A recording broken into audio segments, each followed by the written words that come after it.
एक आम सुबह राम अपनी आंखें खोलता है। सब कुछ नॉर्मल लग रहा था। वही कमरा, वही बेड, वही रोशनी।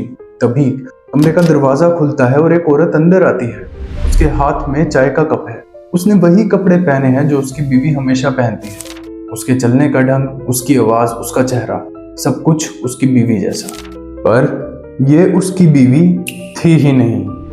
वो अपने आप को समझाने की कोशिश करता है कि नहीं, ये वो ही है, पर उसका दिमाग उसे चीख चीख कर कहता है कि नहीं, ये वो नहीं है। वो औरत पास आती है, उसके माथे पर हाथ रखती है और तभी वो आदमी पूरी ताकत से चीख पड़ता है, तुम कौन हो? मेरी बीवी कहाँ है? परिवार वाले दौड़ कर आते हैं। उसकी बीवी रोते हुए उसे शांत करने की कोशिश करती है, मैं हूँ तुम्हारी पत्नी।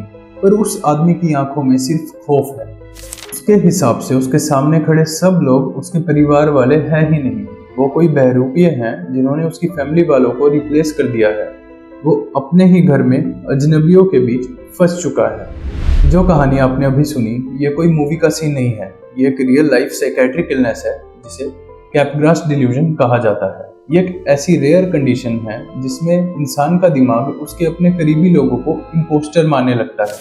पहली बार इस बीमारी को 1923 में फ्रेंच साइकेट्रिस्ट जोसेफ कैपग्रास ने डिस्कवर किया था। लेकिन आखिर एक दिमाग में ऐसा क्या हो जाता है कि वो अपने ही बीवी, अपने ही बच्चों और अपने ही परिवार वालों को पहचानने से मना कर दे? हमारा दिमाग फेसेस को 2 स्टेप्स में रिकॉग्नाइज करता है।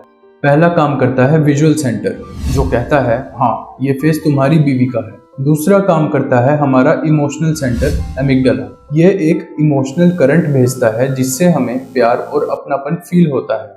कैपग्रास सिंड्रोम में फेस पहचानने वाला हिस्सा तो ठीक काम करता है, लेकिन वो जो इमोशनल वायर है वो डिस्कनेक्ट हो जाती है। पेशेंट फेस को फिजिकली पहचान लेता है, लेकिन उस फेस को देखकर उसे कोई फीलिंग नहीं आती।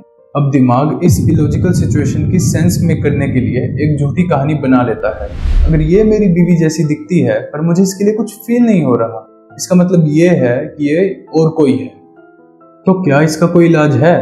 कैपग्रास अपने आप में एक बीमारी नहीं है। ये यूजुअली मल्टीपल डिसऑर्डर्स जैसे स्किज़ोफ्रेनिया, डिमेंशिया या हेड इंजरी के सिम्टम के रूप में देखने को मिलता है। इस कहानी वाले पेशेंट को जब हॉस्पिटल लाया गया तो उसे एंटीसाइकोटिक मेडिकेशंस और कॉग्निटिव थेरेपी पर रखा गया। अंडरलाइंग कोज को ट्रीट करना सबसे जरूरी होता है। कुछ हफ्तों के कंटिन्यूस ट्रीटमेंट के बाद उसके दिमाग के केमिकल्स बैलेंस होने लगे। धीरे धीरे वो डिल्यूजन टूटने लगा। आज वो पेशेंट अपनी फैमिली के साथ वापस नॉर्मल लाइफ जी रहा है। वो अपनी बीवी, बच्चों और परिवार वालों को पहचानने लग गया है, लेकिन वो आज भी बताता है कि उन दिनों का वो डर आज भी उसकी रूह कपा देता है। याद रहे, हमारी रियलिटी उतनी ही रियल है जितना हमारा दिमाग हमें अलाउ करता है। एक हल्की सी वायर हिली और आपका अपना घर आपके लिए एक नाइटमेयर बन सकता है। अगर आपको भी ऐसे ही साइकोलॉजी और मेडिकल साइंसेस के कॉर्नर्स को एक्सप्लोर करना पसंद है तो ब्रेन फाइल्स को सब्सक्राइब करें। See you in the next video. Stay curious, stay safe.